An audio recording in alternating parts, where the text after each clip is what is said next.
Welcome back to Deep Thoughts, ladies and gentlemen. Today, I want to bring up a subject that's very interesting for me because it gets at the heart of something that I don't think in all of the religious people who are devoutly religious, incredibly informed scholars of the Bible. And unfortunately, I don't hang out with people who are Muslims. I don't hang out with people who are of the Jewish descent. So I don't get a chance to really test them out on this. But on the Christian realm, and I'm assuming this is a familiar problem for thinkers in certain religions, and I'm willing to bet it's not a problem in other religions. Buddhism tends to include the entire universe in its conceptual thinking. This episode's called The Balance of God.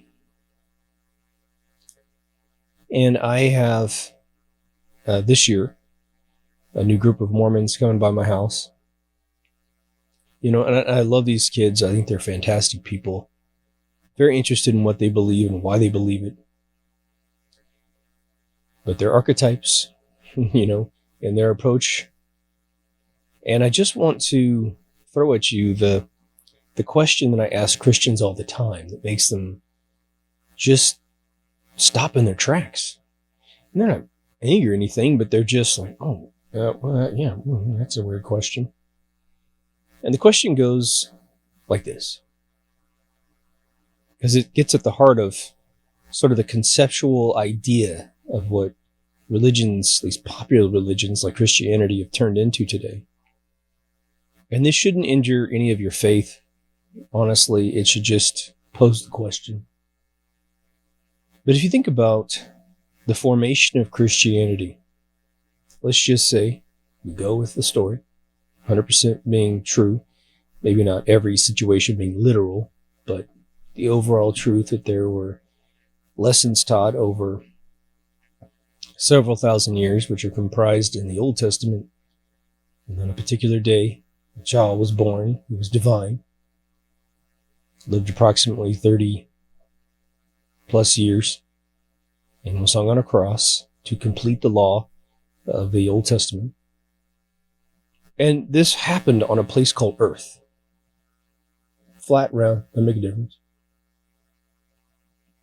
We have countries all over the world. By the time he came in, fabled to come in, we had human beings all over the planet. And we know this. Every continent had human beings. Even islands had human beings. But God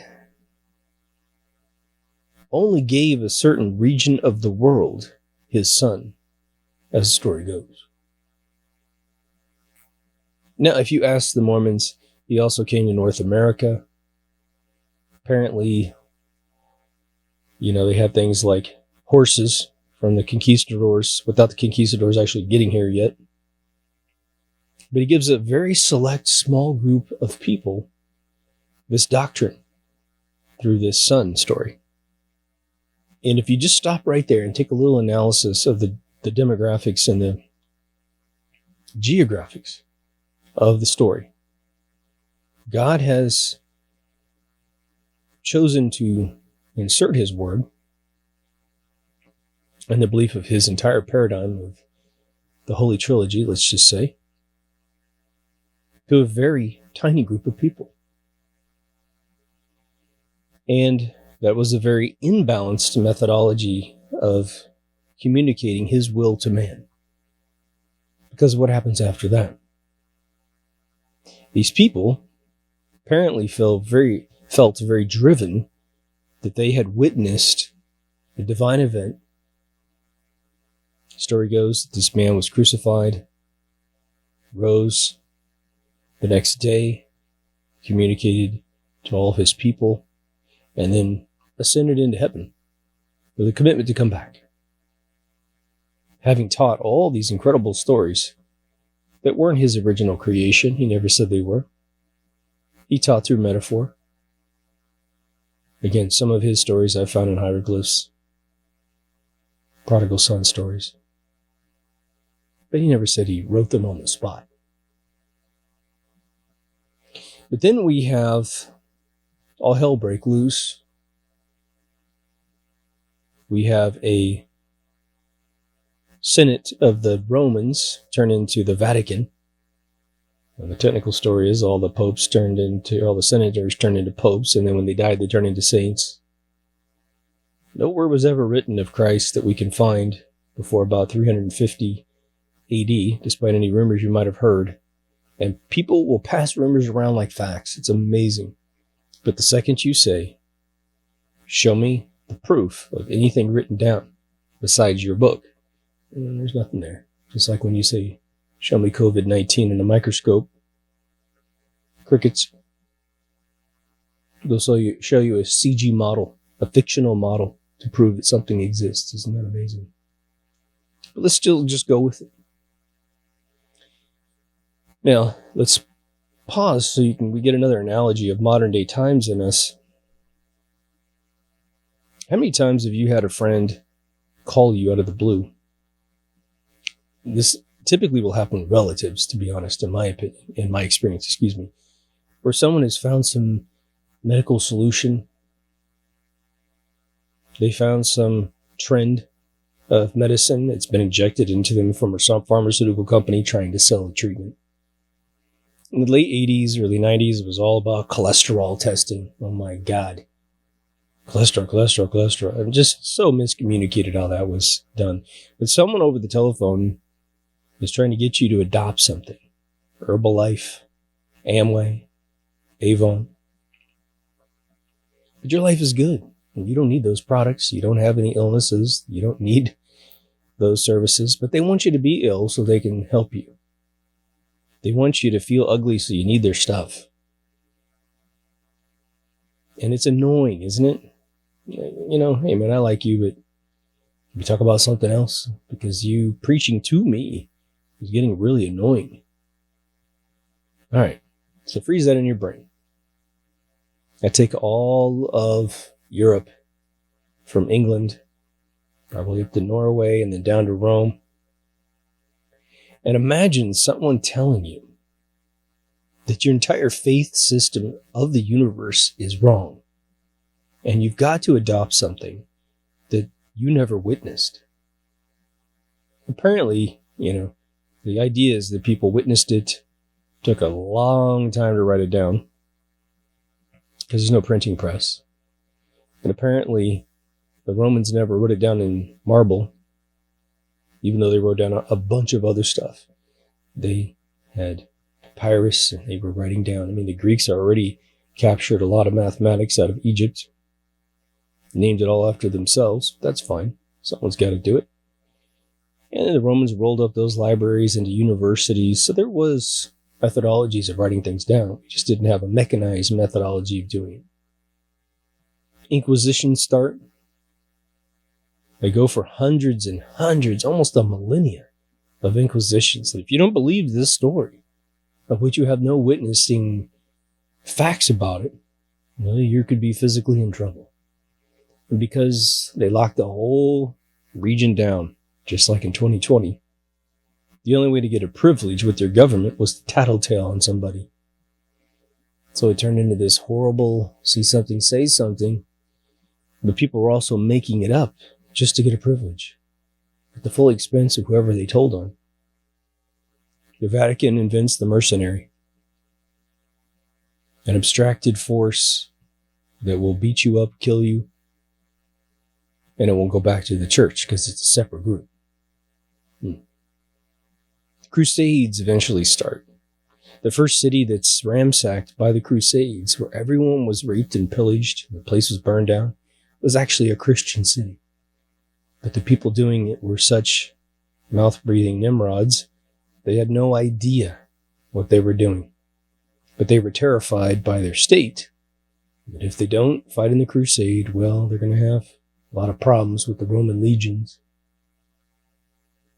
So this methodology of distributing the information from a divine being was very impractical, was very imbalanced. And think about everybody in Africa, all the countries of Eurasia, which is basically Russia, the Middle East, and Asia, North America, South America, the Aborigines, maybe Ellis Island had people, don't know. No information is being carried to these regions unless you, again, go with Mormonism, and then you can at least account for North America and the Native Americans getting taught this stuff. And that's what this episode's about, is that question. I have missionaries who come to my house, or missionaries from the Latter-day Saints of Jesus Christ, aka Mormons, and they have to come to my house, and they have to proliferate the world, as all missionaries do from all churches, all sects of churches, because they have to spread the news. This event occurred some 2,020 years ago. Instead of the divine Father, God himself, affording every living being on this planet the same privilege that he gave to a serial killer of Christians who went by the name of Saul, who was running around organizing gangs to kill any Christian they found, as the story goes. Now, that may not be true at all, but that's the story. They believe that story. Saul is, again, beyond any serial killer we have recognized in modern times. He has killed countless Christians, and he is given the privilege. As the story goes, he's crossing the desert, going from one town to another to kill some more Christians. He wasn't heeding the Ten Commandments, even though there is a passage in the Old Testament that says if someone doesn't honor God, to kill them. It's actually in the Christian Bible. The guy gets touched by God. Never meets Jesus in his entire lifetime. And he changes his name from Saul to Paul. He ends up writing about 80%, 70 to 80% of the New Testament in letters to various regions. Very valuable information. Again, the Bible is one of the greatest manuals on how to behave in society. It really is. Isn't that weird? Let's think that through. The punishment for not coming on board, of which Christ never spoke of. Christ never told the Catholic Church to start an inquisition, to hire mercenaries, to torture and murder and kill people if they didn't believe in him. He never did that in his walks. So the Bible itself utterly contradicts this violence. It does say spread the word. But then again, why does anyone have to spread the word if God himself is giving probably one of the most blasphemous human beings not only a second chance, but like I've said in several episodes, you have to remember the disciples had no faith in Jesus. They knew Jesus if they existed. There's no need for faith when you see something with your own eyes, when you hang out with him and see what he does. Point blank, man. Walks into a city, goes to a brothel, washes all the prostitutes' feet. He preaches on mounds. He conducts miracles, countless miracles, walks on water, stabilizes the ocean and erases a storm, casts epilepsy into pigs, and then forces the pigs to die in the pond next door, right? Water into wine, duplicates fish and bread. There's no faith there. There's absolute proof. This guy is the one. To me, if the story's true, anyone who believes it wholeheartedly stands far higher in my regard than the disciples themselves. because they actually have to struggle to believe every day, every second. Which is why they get angry if anyone ever kind of gets in there and scratches at maybe what they believe. But God has the ability to touch every single human on earth the same exact way he touched Saul, a murderer, a killer, a sinner, the worst of the worst, man. But he didn't, according to this story. So I find it interesting that missionaries have to exist at all. But what I also find interesting is when I pose this question, you will see deer eyes in the most sophisticated people, because in their eyes, they have so swallowed the doctrine of Christianity, they never ask that question. Asking God to be reasonable. Is that heresy? To ask God to be reasonable? Well, it's actually not insulting God, in my opinion. It's questioning man, in my opinion. Because in my opinion, man created all of that. Divinely inspired? Sure. But again, we are trying to figure out how to build societies, to institutionalize a rule of law. Now, there's two ways to put law on the ground. We'll get back to the balancing thing in a second here. We all want to live safe and sound. If you're of sound mind, I think privilege usually yields people who get off on hurting others, hurting animals first, then humans. No matter how poor or rich an individual might be, it's the idle hands of the devil that create these people. I've seen it in my hometown. We have people that were rich who turn into disgusting humans, and we have people that weren't so rich. I don't know if they were poor, but regardless, they had time on their hands with no education, I guess, or guidance by an adult to get a project. Why don't you learn how to fix a car? Why don't you learn how to build a house, pave a road, something? Keep yourself busy. Because it's you sitting around on the beanbag that's got you thinking about how you can hurt an animal and then a human. Now, some people might lean on the old adage, which I believe is a cop-out, and the cop-out's always created to deal with a contradiction in reality, which is to simply say, well, God works in mysterious ways. Well, that little saying allows man to do whatever man wants to do in the name of God, because if they create a paradox in front of you, they can throw that phrase out and it paints over the paradox, sweeps it under the rug, as they might say. I find that in the last year, I've just noticed sort of lazy thinking. Again, what's this show about? It's about deep thinking, going way into the subtext of something, the metaphysical reality behind someone's implication by asserting a particular doctrine over man. A person who says to me, well, I just believe the Bible 100%. That's lazy thinking for me. They say that because, guess what? How much work needs to be done after saying that?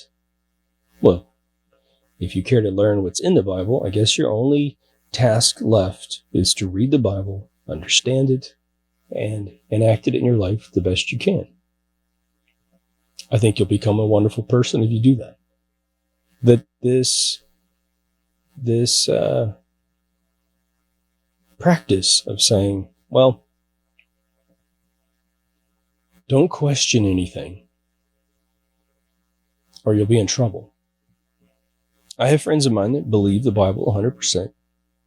And what's really interesting is this passive aggressiveness, because we're really good friends. There's a passive aggressiveness that comes out when I start to throw out, I think, to be logical questions about the Bible. I'm just trying to understand it deeper. And it really draws back to that childhood experience when your parents are telling you to do something. A lot of times it makes sense. Sometimes it doesn't make sense. And the more inquisitive and intelligent and clever a child is, they ask you why. And the parents, if they're not lazy, will take time out of their day to explain it to them. If they're super busy, if you're a parent, you can simply say, well, ask me again tonight or whenever you got the time free and I'll explain it to you. Sorry, I don't have time right now, but it's important to me that you get your answer. And the kid feels like, boom, that's cool. I asked such a good question. My parent is going to take time out of their future to answer. And they love me enough. They want to make sure I got the answer. But that's not what happens with bad parents. Bad parents say stuff like, because I said so. Or what my mom used to always say, because I'm your mother. She could say, stand out in the street while I start the car. Why? Because I'm your mother. It was just never, ever an explanation of anything. Super lazy parenting, man. And it was sort of a hubris, narcissistic way of parenting. I am so high and mighty, I don't have to explain anything to you. It's like, okay, Oracle and Matrix, whatever. And let's remember, we're always saying in the modern age of red pilling that we want to be critical thinkers, aka people who could think for ourselves, and someone telling us what to do, we're not opposed to it.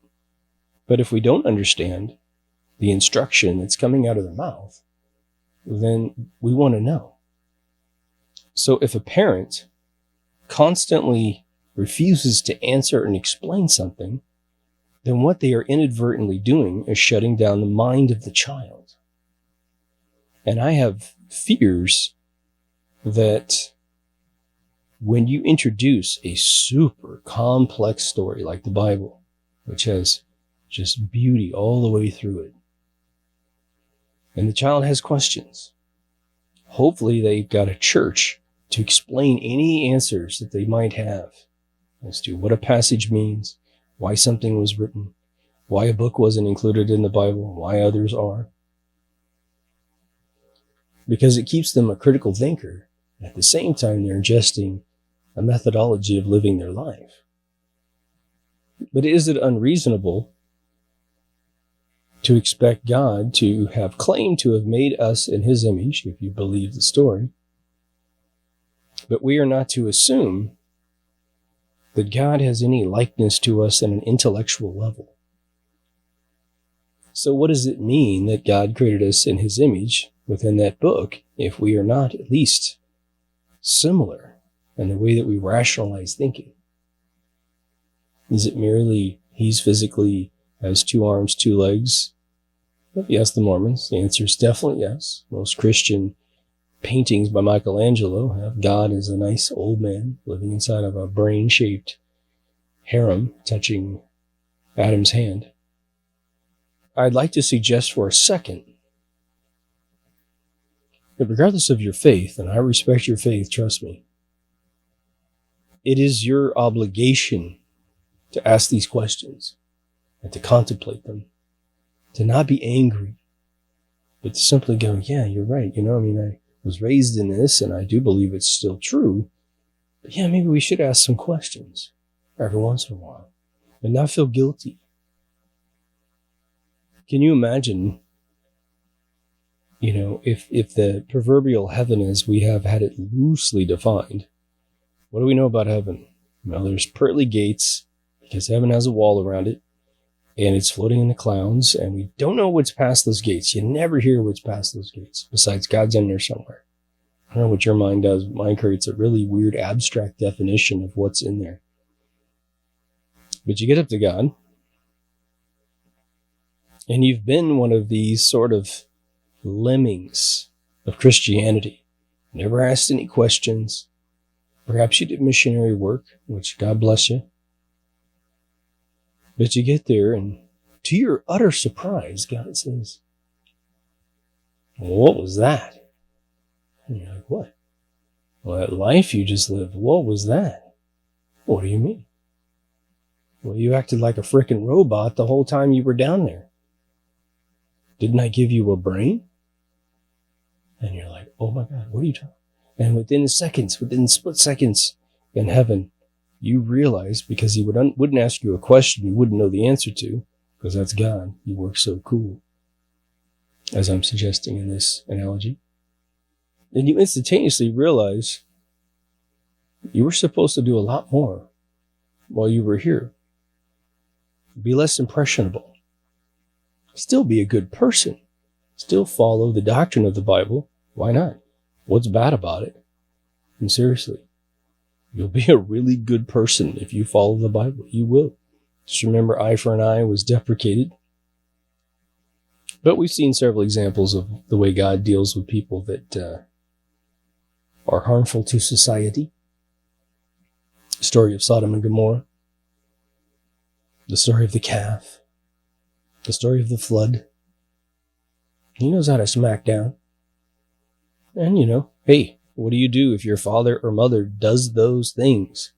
You grow up to do the same thing. It's just the way it is. You don't do it as a kid, but you might do it as an adult. And that's where perhaps Christianity gets a little out of hand, if it's not as literal as some people want to translate it to be.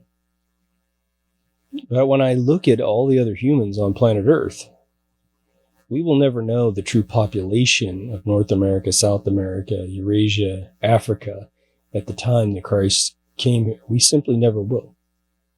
Looking at all of the incredible megalithic structures all over the world that predate any of this occurring, it's pretty apparent there were extremely sophisticated societies all over the planet, man. So we have physical proof for sure that the intellectual capacity to understand whatever God's message was definitely present. As a matter of fact, we believe we have found countless examples of human beings creating their own religions to deal with the unknown, to explain the stars. As soon as man truly realized the mournful paradigm of death, burial rituals started to send them on their way. Burial sort of afterlife passages, especially out of Egypt, started. But South America has some extremely advanced stories about where you go after death. Some tribes in South America believe that they should mummify their ancestors and keep them in the house and pull them out on their birthday and dress them up, and they even smoke cigarettes and put it in the mouth of the dead body. Wild, man. What's actually interesting about that is that most societies had figured out the spiritual side of things. When you talk to the Aborigine about their belief of the spirits after death, they have a completely different world, a dream world. I believe that's how they reference it through translation, that they believe we go into. Native Americans, my gosh, they still worship. I shouldn't say worship, it's probably an overhanded word, but they still have rituals that believe in spirits. Okay, what's the Day of the Dead in South America? You didn't, as far as I know, the Day of the Dead is not something necessarily practiced in Spain, because Christianity wiped that out in Spain. So I assume it's some sort of Peruvian pygmy ritual that was then folded into the hybrid race of Mexico. The conquistadors were mating with the indigenous people. It's all very beautiful. But why would God? Because here's the kicker.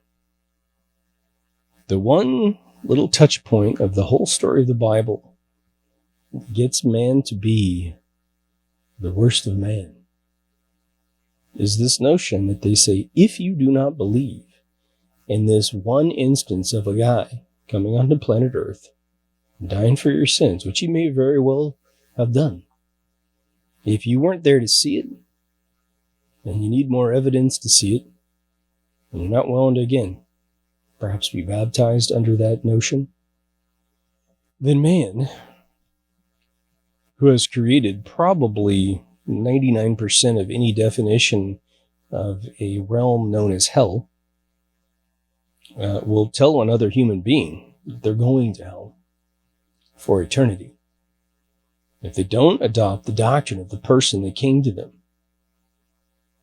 Well, let's take a step back on that little process, shall we? If you ever went to school, especially college, where the subject matter gets much more difficult, you will undoubtedly have told the story 100 times. Well, I had a really good professor for this class, had a super bad professor for that class. Some teachers are just so angry at their life that they sabotage children. I've seen it. Some professors are simply uneducated about their arts. I'll give you an example, and I said this several episodes back, but I had a computer science teacher in De Anza College in Cupertino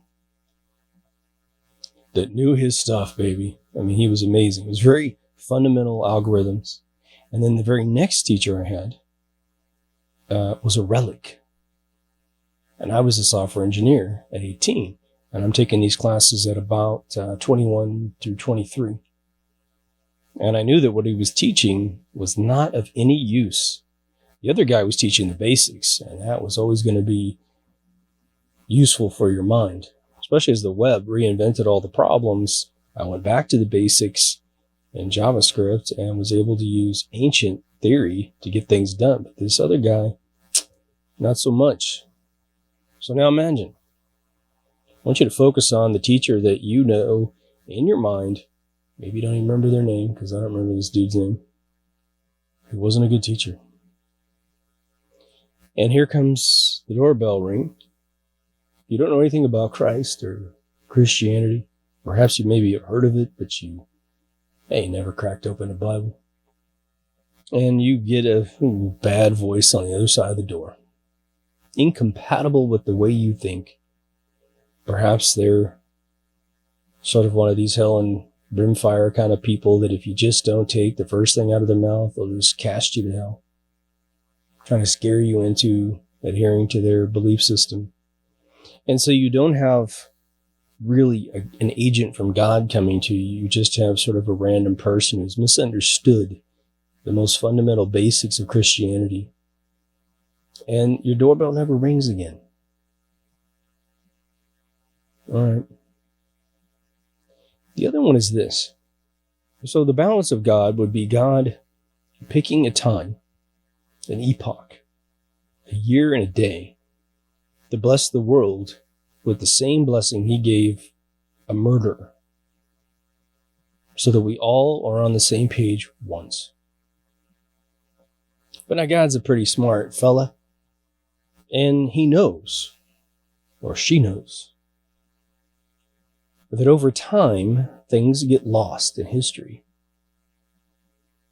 And so it's important to teach the next generation, however long God knows it takes for us to lose track of history. Now, obviously, Rome built a very profitable system to collect 10% of your money, as well as all kinds of other donations, to control society. We know all of the horrible things they've done to children over time. And so they basically own society, just like the Masons did when they were the only people that knew how to build buildings, water wells. You did anything for a Mason, because without them, your little town didn't grow. All right, well, My entire life, without exaggeration, I have heard people say, and now the internet amplifies this considerably, on my Twitter feed. It's very interesting. I hear about the return of Christ every single day. He is coming back, end times, coming back, end times, coming back, end times. Okay, so let's parse this a little bit. Without a balanced nature of giving the gift of God's knowledge to all human beings, his children, all at the same time, such that the Aborigines meet the Europeans and they're like, you too, right? And they have crosses on their chests. They weren't where Jesus existed, but they were gifted, just like Saul, who never met Christ.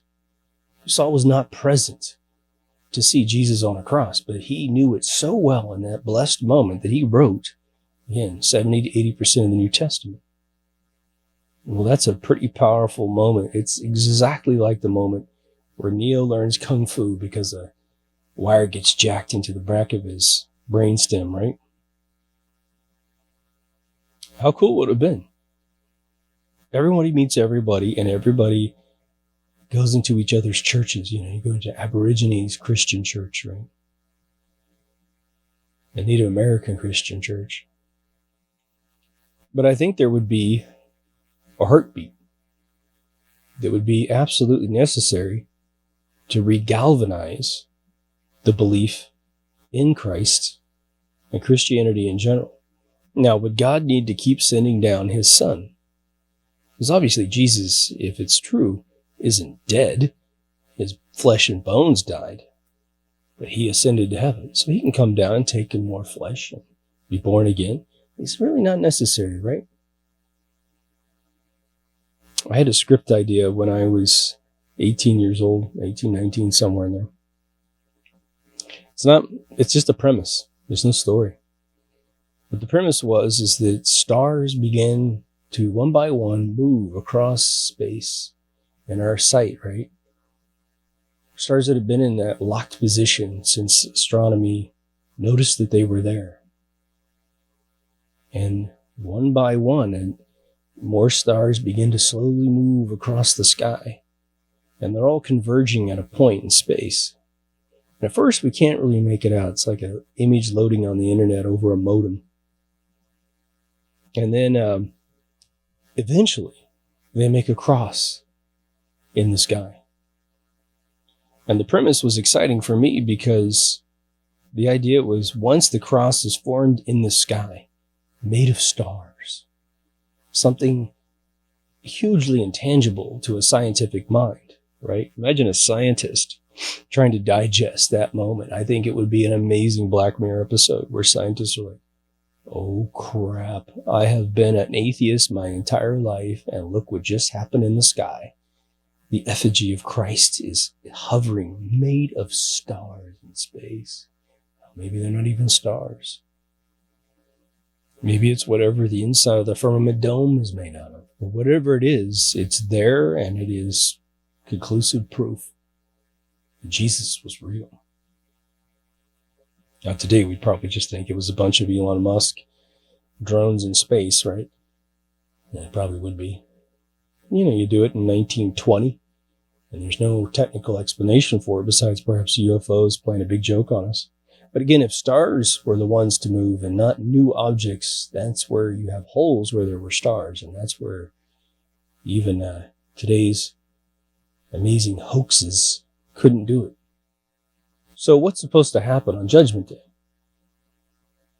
Over, at least if it were to happen tomorrow, it would be 2020 years since Christ existed on earth. We know through factual proof on earth that nothing was written about Christ until about 350 AD. Again, we have about 125 plus or minus 5 documents, marble writings out of the era of Christ up to 300 AD, and no one's mentioning this guy at all. Seems a little illogical, right? So if he's true, it was the worst example of man's ability to document the most important thing that's ever happened to man. And again, you'll have memories of people telling you there's proof, and you need to go find it because it doesn't exist. Trust me. I've been down this path twice in my life in a very exhaustive way. And again, the preachers of my church told me, well, it's not really important that Christ really existed. It's important that you follow his teachings. And that clicked for me. And these are Pepperdine University Bible professors, right, with PhDs in the subject matter. I have been rereading the Bible recently to just reprogram my mind with morality and the blessed divinity of those words, because I do think it's divinely constructed, at least in its overall metaphor of how to live my life, right? But this fire and brimstone judgment day thing is that angels, everyone has a different story, and what's amazing is people will speak as though they're quoting out of the Bible. And I'll be damned if I can find where they're getting all these specifics about how Judgment Day is going to work. The only thing we have is truly, the Revelations. And Revelations is where you get goosebumps about prophecy, because they talked about us being on a one-world currency. That in itself is phenomenal. If you think about chipping human beings, well, that'll be the mark of the beast in your right hand. It's trippy, man. I don't care how skeptical you are. You grew up with that book before you ever conceived of a one-world currency. And now we have like a Bitcoin as a little infrastructure that can be taken over and convert everything. Supposedly what's going on this year is the first step in the last 10 years of most of humans on Earth's lives, where they're going to bankrupt us so horribly that we're going to get into universal income. We're going to have all of our possessions taken from us with the suggestion that the state will provide whatever you need, a car, food, shelter, but you'll be under lock and key within 10 years. We'll all find out if that's true. We will. One way or the other. Now, one of the contingency points of Judgment Day, which really gets Christians to think, it's very fascinating. Same thing when I throw this whole balance of God argument at them. As I say, what if there's some 8-year-old Aborigine kid who was raised only for 8 years, okay? Again, most of my shoes are older than 8 years, right? And I say, here comes Christ out of the sky, or perhaps all the archangels. And again, some of my friends talk about demons coming down at the same time, there being a holy war on the surface of the earth. Others believe there'll be a blissful 1,000 years and that sort of thing. Hey, I'm hoping for the latter, right? But I say, is that kid going to hell? Really? Is God that ridiculous to say this kid, well, it's not his fault, but too bad. Poof. I'm going to spend time and energy torturing this child in a pit of fire.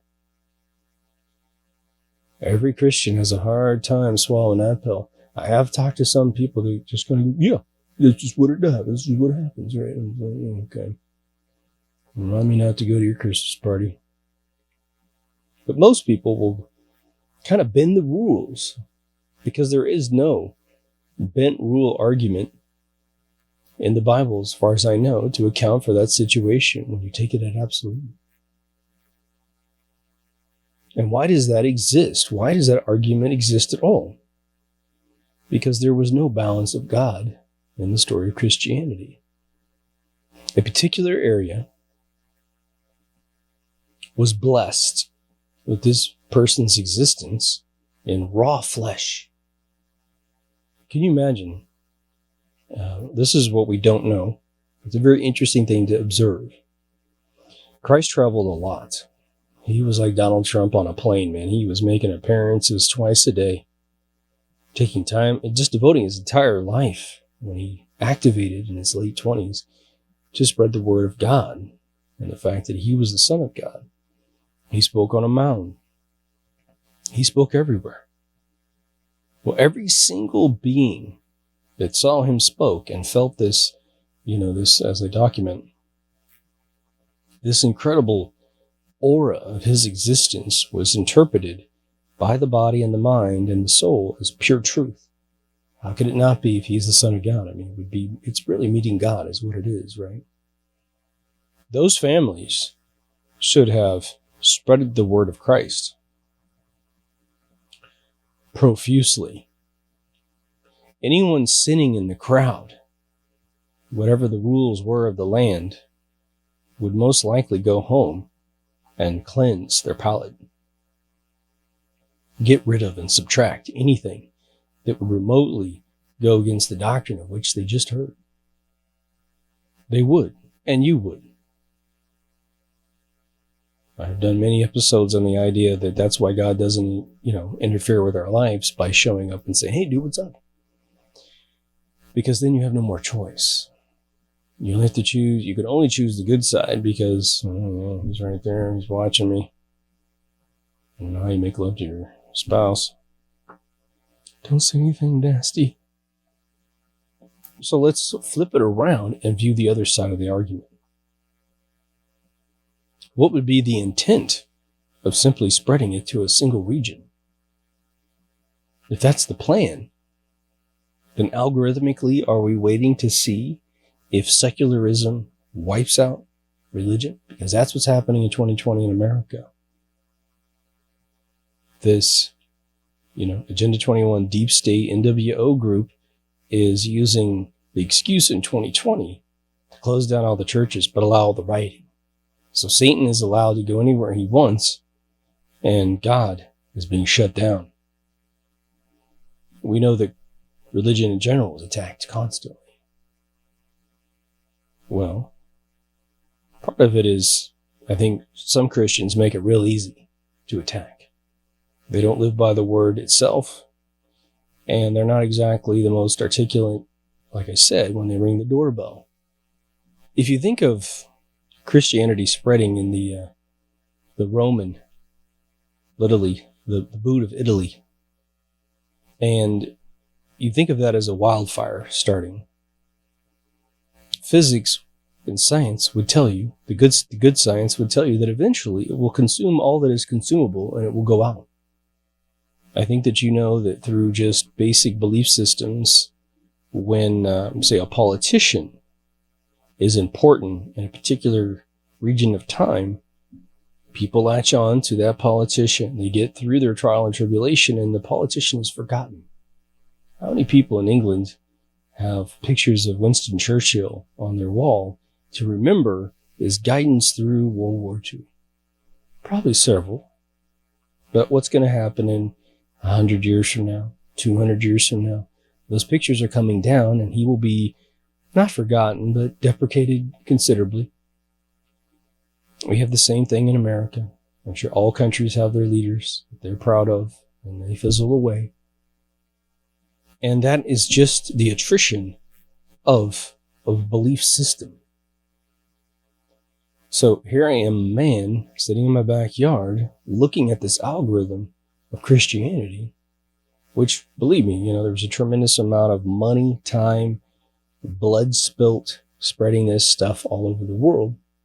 It's not the biggest religion in the world. Muslim religion is the number one religion in the world, Islamic belief. Okay. So it's still not winning the game. It's still not in first place in our horse race. But now, the giant majority of the world doesn't believe in it at all. And the subset that did believe in it, regionally speaking, Europe, let's just say, is largely tearing down churches, getting rid of that belief system. Oh, that was a silly era of our life. And, morality goes out the door at the same time. Insanity ensued once the Muslim invasion happened in Europe, where, again, Germany is persecuting their citizens to change, to adhere to Sharia law, individuals that are coming in that believe that women should be covered head to toe. Again, the German government won't allow anyone to report the violence of those individuals. If a girl gets raped by one of these people, it's her fault. It's all official story, man. And Merkel's, was it the daughter of Hitler? She's pushing it all through, man. Like father, like daughter, man. So the fire of any flame, no matter how strong it might be at the very beginning, will go out. And the only thing that you can possibly do is put more flammable stuff in there and put more flame in there. And the ingredients to make flames work in the first place. Oxygen, something flammable. Well, it's all been left up to man. According to the Bible, we all know that man is very flawed because man partook of the apple. I mean, what's interesting about this story of the Garden of Eden is that all this blame is heaped on the woman for being susceptible to the devil and partaking of the apple. But somehow Adam was completely absolved because the woman convinced him to eat of it. Isn't that strange? So your dad says, don't drive the car. You don't know how to drive it. You're too young. I'm going to hang the keys right here. You know where the keys are. Don't drive the car. And as long as somebody tells you that you can drive the car, you grab the keys and do it despite your father saying don't drive the car. Well, does that make it okay? No. Confirms you're an idiot. What's another attribute of this game? So, over time, the way that the game is panned out is that Jesus comes, dies, gives us all this incredible information. Again, you can even deprecate out the need to believe that you have to devote your whole soul to him and still come away with amazing education. Hey, we all get to heaven, he's the guy, then we'll all convert easily. And I think that you'd be very patient with the notion that we thought for ourselves and we, again, practiced his doctrine, but didn't, because we weren't there, we didn't trust mankind, who has been extremely flawed every split second since the story was initially said to have happened. And what's really strange about it to me is that, there's excuses for this, but if the Catholic Church is the vessel that got to control the story of Christ for at least 1,500 years, boy, wouldn't that be strange? You have some children, and you will it in your will, in your testament, you say, okay, if anything happens to me, I want my friends next door to raise the kids because I really like them, they're really cool. And the second that you pass away early, let's say, your kids go over there and boy, it turns into an odyssey of Jeffrey Epstein. But you're not talking about a human being that can't come back to fix things. You're talking about God. And supposedly God, strike people down and all this other stuff with lightning if you do stuff wrong. But boy, was he ever patient with all the boy touchers in the Catholic Church. An institution that claims to be representing him as the ultimate authority on earth is conducting probably the most egregious crimes towards man. I still think it's interesting that the Jewish community understands wholeheartedly that the possessions of those that were put on trains were actually filtered through the Catholic Church to launder their treasures into cash back into the Nazi regime and those that survived after the war. They've never gone back to get their money. They never petitioned. At least I've never seen a petition. There's probably been, some activist somewhere that's done it. But why wouldn't the Israeli government go, okay, it's been, several years since this occurred, approximately about 80 years. It's time you cough up this money into the coffers of all the Jewish folks Because unlike reparations, where they're trying to get a bunch of people that never owned slaves to pay people who were never slaves a bunch of money, this one's bona fide, black and white, man. So God never shows back up again. And I think we all know that secularism is going to be sort of the inertia against the fire of spreading Christianity. Because it's up to man to be articulate, to keep it going. Now, a bunch of different churches broke off, obviously, as they noticed what was happening with the Catholic Church. They disagreed with the interpretation of the Bible. That's what Mormonism is about. But again, if something isn't accessible to you in the form of words or written words, then you may not have had the combination that you need to get to God through these individuals. But what is the game that man plays that I talk about all the time? Supposedly, the way God set up the game is that if you had a sheet of paper and you draw some beautiful sun, perhaps in an upper corner, you say, that's my little symbol for God, an all glowing light. And down in the other corner, you bring a little black dot. That's me. The paper is the universe. The assertion by man, who's trying to control man through these paradigms, is saying, well, there's no ability for you to draw a direct line directly to God. You can't do it. You have to go through some guy or some girl, mainly a guy. And he sort of outsourced the gate to heaven. You got to go through this person, then you can get to God. You have to learn our ways, then you can get to God. No other way. The Mormon girls have been over about 3 or 4 times now. Absolutely wonderful people. Again, I like the way they run their church, to be honest. They're the most, I would say, Christ-like group of people that I've ever seen. You don't hear about, stories like the Catholic Church out of their organization. You have, but I haven't. But they have this other book. I don't want to pick on them in particular, but I think it's interesting. They're obsessed with you believing that their other book is true. And I asked them the other day, I said, well, are you telling me indirectly that the Bible's flawed? And they go, what? I said, well, I'm very versed in the Bible, as much as anybody can be with that giant book. That's why I'm rereading it, so I get the Old Testament better in my brain.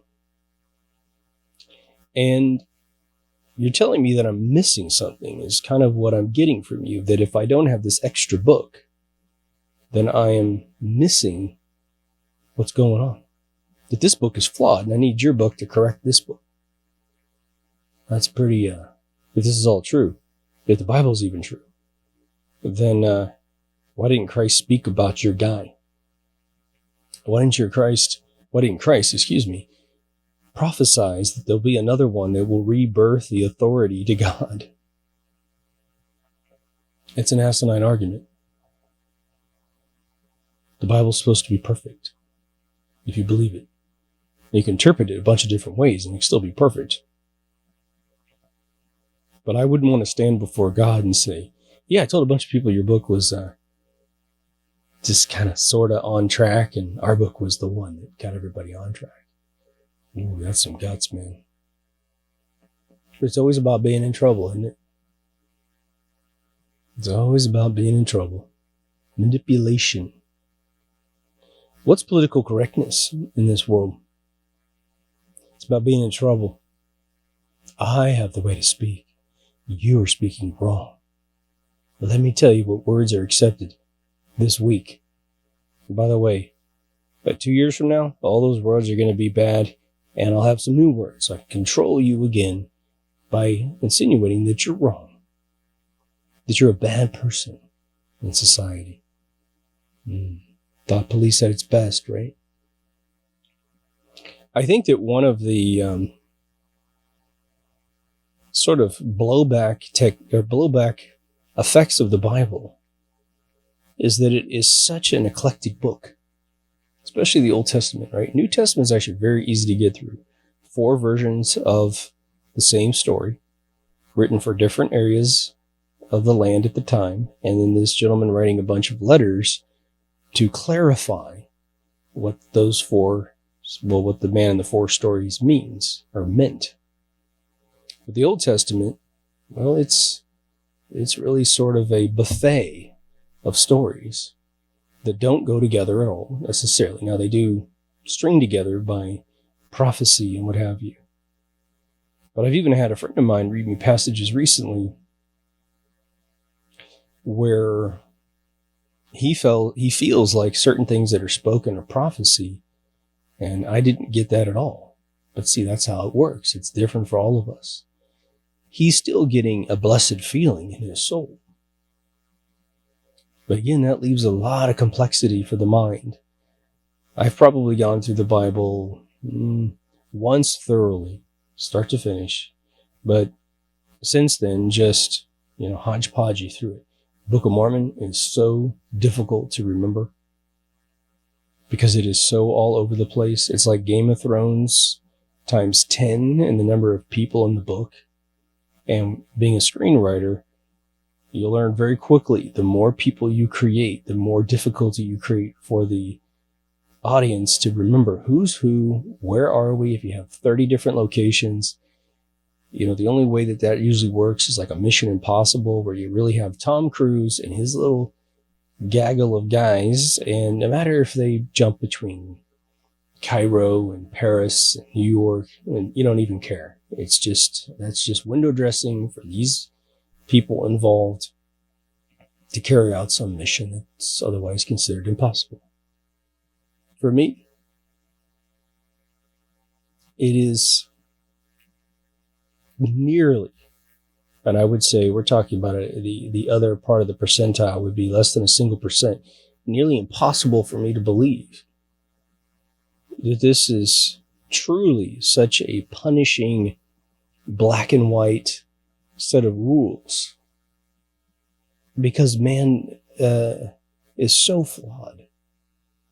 It's interesting. I think let's just take the biology of man as communicated by probably people in your own circle. If any of you have a surviving parent who's, say, over 70, a grandparent, you will probably have heard them say at least once, if not a million times, well, I just can't remember things like I used to.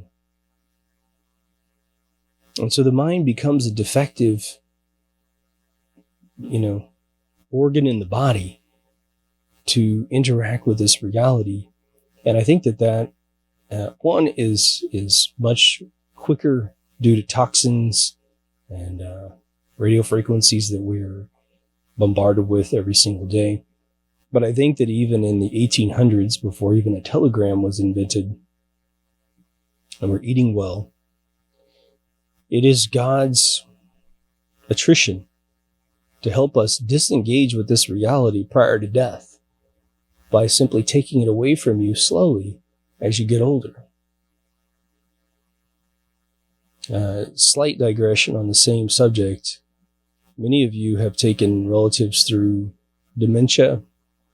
Unfortunately, the toxic reality of Alzheimer's, which has a completely faux past, that is a creation of the 80s due to changes in diet and probably an over-introduction of aluminum into our food supply through utensils and cans and pots and pans, probably some of the non-stick stuff on the pans. But dementia has always existed. So even just with that true organic deterioration, you will have relatives that will go through a very tough last 5 to 10 years of their life. They'll wake up in rooms and scream in terror that they don't know where they are. They have long-term memory, but they don't have short-term memory. So they might know who you are, but they don't remember the room. That's why I think one of the things that we did in the past that was totally serendipitous due to budgetary issues and customs of the time was that we allowed our grandparents to live in our homes until they passed, and they were familiar with our homes 20, 30 years ago because we didn't move around like we do now. And so they probably had a much easier time dealing with the oncomings of dementia because they would remember the living room because they've been there for 30 years, right? So like the Charlie Bucket home from Willy Wonka's Chocolate Factory movie, right? The reason why I want to make an episode like this is that when I talk about religion to folks, the subplot of religion, which I don't necessarily know if I definitely don't think it's the intent of God. I don't think if Jesus existed as documented in the Bible, I don't think he would want you to have this emotion whatsoever. And again, Jesus never talked about the Catholic Church, never talked about a hierarchy of essentially religious royalty with the guy at the top. He never said any of that stuff was coming. The Catholic Church lied and had a painting made where Jesus was giving the key to the Pope to assert such a notion, but he would have talked about it had it been the plan. He would have. But guilt is the emotion that travels almost like the protocol. Like everything over the internet travels over a TCP/IP protocol nowadays. Not too much UDP out there, right? So it's a method to transfer information, and within TCP/IP you get FTP, HTTP, all these other protocols. It's like the telegram. The telegram is just the way you move letters. Inside the telegram could be instructions on how to bake a cake. The subprotocol. But it seems like guilt is the method by which those who are evangelists, especially, and missionaries and preachers, and even your friends, will slip it in there in a passive way to control you and to almost indirectly ensure that there's no more need to go home uncertain about your belief in God. It's almost like a dueling match. If you talk to someone, I have yet to have a single conversation with someone like myself. And I think that that's sort of weird. That I can't meet another human being that is as open-minded about Christianity as I am. Either they totally don't believe or they totally do believe. Now, there are infinite flavors, like infinite numbers within each one of those groups. But I can't have an open-minded conversation with another human being about any of these subjects. So I greatly appreciate you listening. I mean, probably one of the most, we all think about, I think we think about, any mature human being thinks about, what kind of conversation are you going to have with God once all the judgment has been handed in and you make it? You can stay in the realm of God.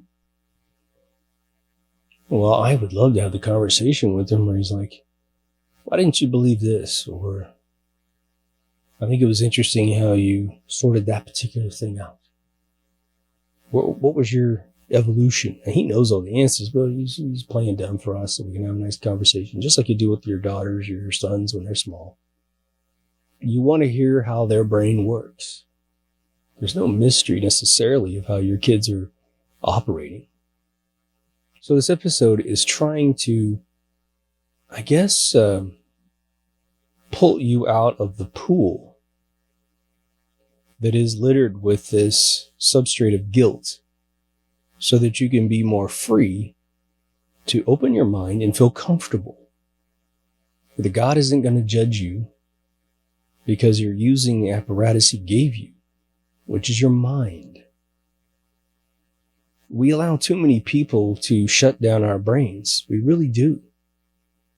And I think that that's grossly unfair. Because if being alive means that you can't be totally alive, then there's probably some sort of sin in there. And I think I've said it before, which is,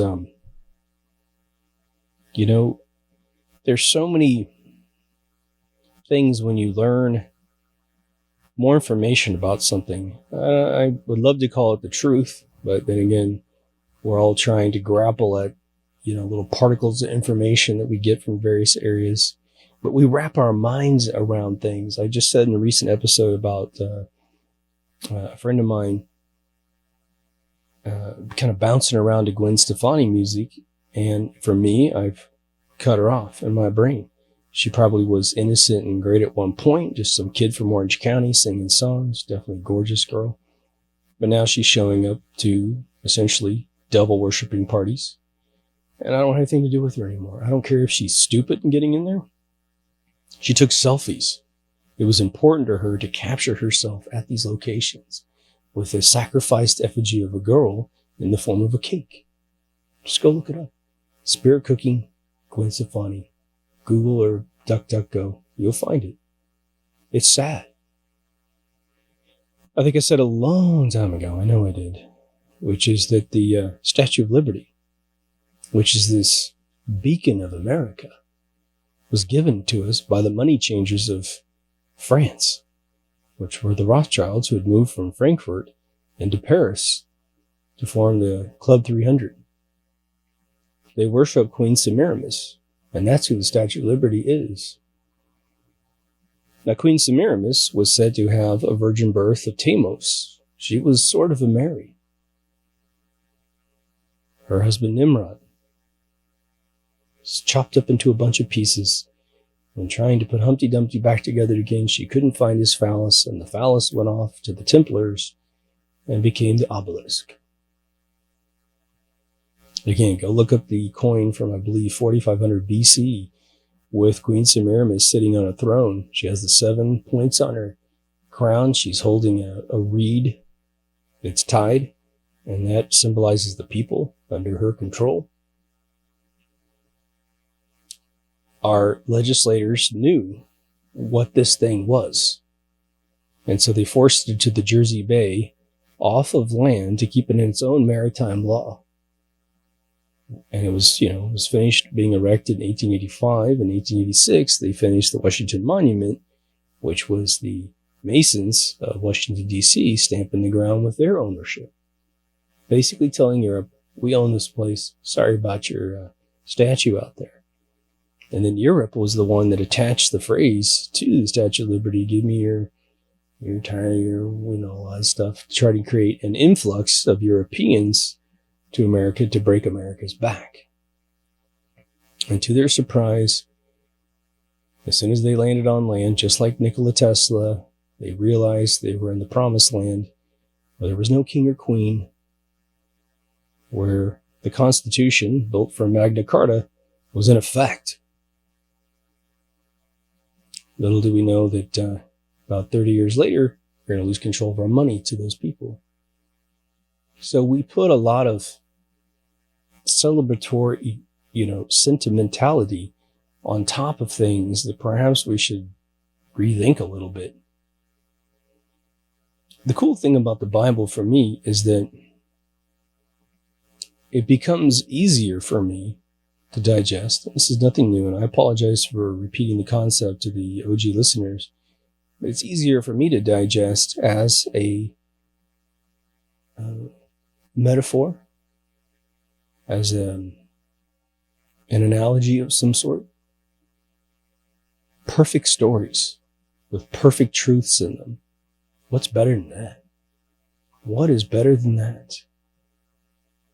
Now, if you take the Old Testament and the New Testament, you've got a bunch of folklore about how to sacrifice sheep for the people's sins. Again, they built these temples and they would sacrifice a sheep, a lamb, in the center of the temple, which normal human beings weren't allowed because they had class structure again, something that's very ungodlike.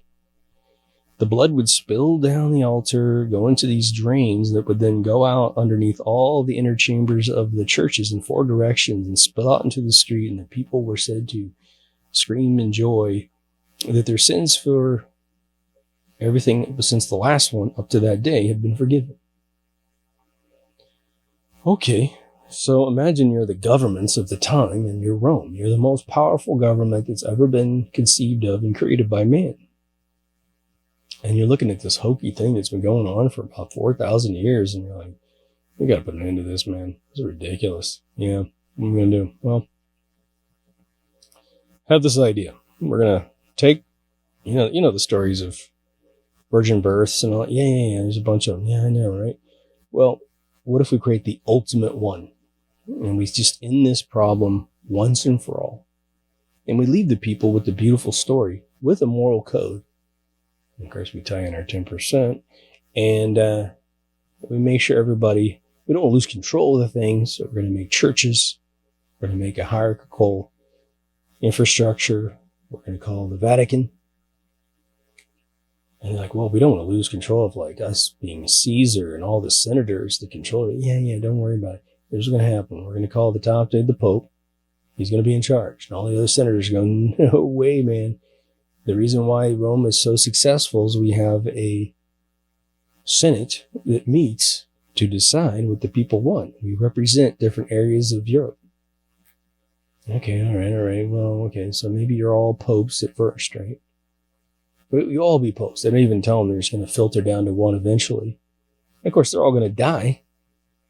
So they buy the Kool-Aid. They stay in power. They have this ultimate authority over the land for a little while until they all die. And, it turns into what it turned into. No more sheep get slaughtered. Being forgiven is nothing more than a ritual and water under some authority known as the church. And then you just simply come every Sunday, give some money to Caesar. Today, it's just keeping the doors open of churches, right? And sure, there's been charlatans and create fake churches and stuff to get rid of taxes and all that stuff. But I mean, again, America didn't collect income tax out of the citizens until 1913. The total scam of the 16th Amendment, right? It's been a very, very long time since the people didn't live in a completely corrupt government system. So in one realm of thought, we're to feel guilty if we go against the government of religion, but we're not to feel guilty if we go against the government of our country. Right? Screw taxes, man. I'm going to get out of paying any of that stuff and all this other stuff. And then say, well, all of it's probably bunk. Aren't you just a human being? I mean, seriously, if you just divorce yourself from all these paradigms of authority, not to create chaos in the jungle and just kill people at will because you feel like it, you've had a bad day or something. We're not talking about that. Common law is the law of the land. Do no harm, as I always say. Now, we know that there were kings, and the Bible talks about a lot of the history of the world at the time, which is, for the Bible's sake, a very, very small footprint on this planet. It doesn't travel that much. It really doesn't. It doesn't really prophesize that the world will be populated. It doesn't really prophesize, apparently there's some sections in the Bible that do talk about the Americas. If you really kind of bend your interpretation of it. All right. It doesn't come right out and say it, though. Sounds strange. It seems strange that Christ wouldn't say something to the effect of, and you will discover more people in the land, far off lands, across the ocean. And those people will need to be educated about my life. Again, the Mormons say he went over there and did some stuff. Again, he's still missing, even the Book of Mormon. All of Eurasia, as far as I remember. To talk about Australia. I don't think he talks about South America. And I've read all kinds of books that say such a thing. Back in the late 80s, early 90s, when I was writing this book, it was dealing with all of these issues. That's a lot of burden put on man, don't you think? And not one visit. Not one visit. Now, some people interpret this skepticism as a full rejection of the Bible. And some people take it to the extreme of saying you're denying God in general. Because God was Jesus, and if you deny anything that we believe about him, then you're denying him completely. Well, it's not the way I see it whatsoever. If you're talking about a divine being that is good in all realms, infinitely patient with man, in Genesis, God was being asked about, in the book of Sodom and Gomorrah, it was asked about the city. And they said, because he was talking about the city going south, everybody was practicing all these horrific things, which pretty much sounds like Hollywood today, right? At least the bad areas of Hollywood. And they said, would you raise a city if there were only, say, 4 families in the city that believed what you want them to believe and they follow your doctrine? And they kept asking God this question, and it got all the way down to the point that God said, if there's just one person in the city that's following my teachings, then I won't raise the city. That sounds pretty patient to me. When you think about flooding the world, for instance, and killing every living being that wasn't on the ark, it's hard to believe that every single being in the entire world was going into some demonic possession and being so evil, blasphemous, that God would choose to kill everyone. Sounds like God made a big mistake to me. He was resetting the planet by killing everyone off. Sort of contradicts the doctrine that Jesus would come down and teach man how to behave. Guess God's figuring it out. Well, plan B didn't work. Plan A didn't work. Plan B is put my son down there. Maybe that one will stick. You look at the world today and you're like, oh my God. Why is everyone who's in charge evil? It's just weird. Now, it's not true, but boy, it's I don't even know what the percentage would be of people that really have good hearts. It could be the people that are sucking on this Agenda 2030 exhaust pipe are somehow seeing this utopia in their mind, and they're not putting together what constant surveillance would look like. And it's the battle of the promises at one point, where someone is being fed a bunch of crap. And as long as that's the crap they want to believe, they'll believe it. And of course, a little short-term paycheck will sway a lot of people out of their faith. Will sway people right out of their religion, out of their morality, all to get just a little tiny something on earth. I think it's pretty safe to believe that the majority of politicians that go for this NWO stuff, they can't possibly believe any story about God. And this is my suspicion, and I'm being very, very serious here. I just saw, I think it was from Dark 5 channel. So it's in the episode called Secret Rooms, if you want to see it. Dark 5's the channel. It's actually a very intriguing channel. A lot of, he has a little pop science in there once in a while, but he's just trying to entertain. They talked about a bunch of secret rooms in the world. Very interesting, but they're always about 10 minutes long. It's very easy to digest. But he talks about the secret room in the basement of the Vatican that has all these treasures. Now, we know that room exists. There's several people that have gone in and come out. But one of the things he said, he talks about the fact that that all the assets of the Jews were laundered through that. But he also talks about that in that secret room, it has been said more than once that it talks about the fact that there's proof that the story of Christ was absolutely positively invented. And that's in the basement of the Vatican. Not hard to believe for me whatsoever. Again, if you study Dr. Atwell and Titus Flavius, the greatest Caesar to ever exist in Rome, created the Colosseum, created the arena, modernized Rome to what you see today.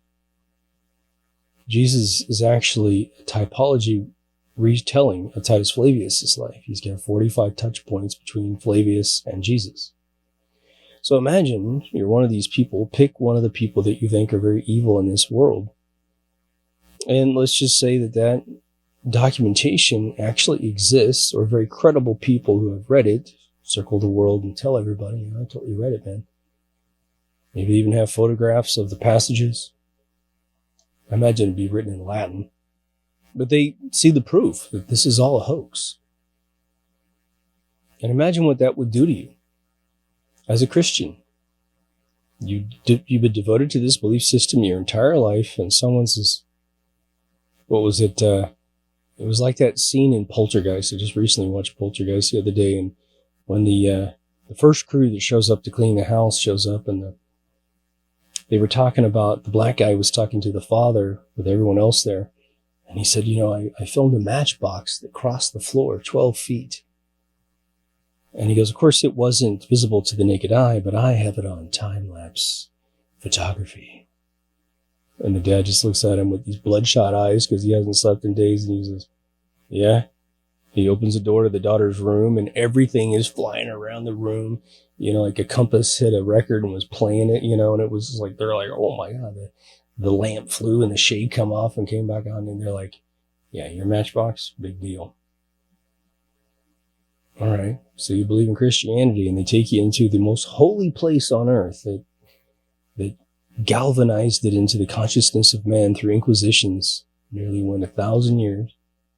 And they sit you down, and they pull out some really old book, and you can bring your own Latin translator with you, whatever you need to validate whatever's being read to you, and they say, and you can tell this book's ancient. And it's all the exhaustive details of the formation of the church, all the exhaustive details of why the Inquisitions were planned, why they were planned to drive this into the consciousness of man.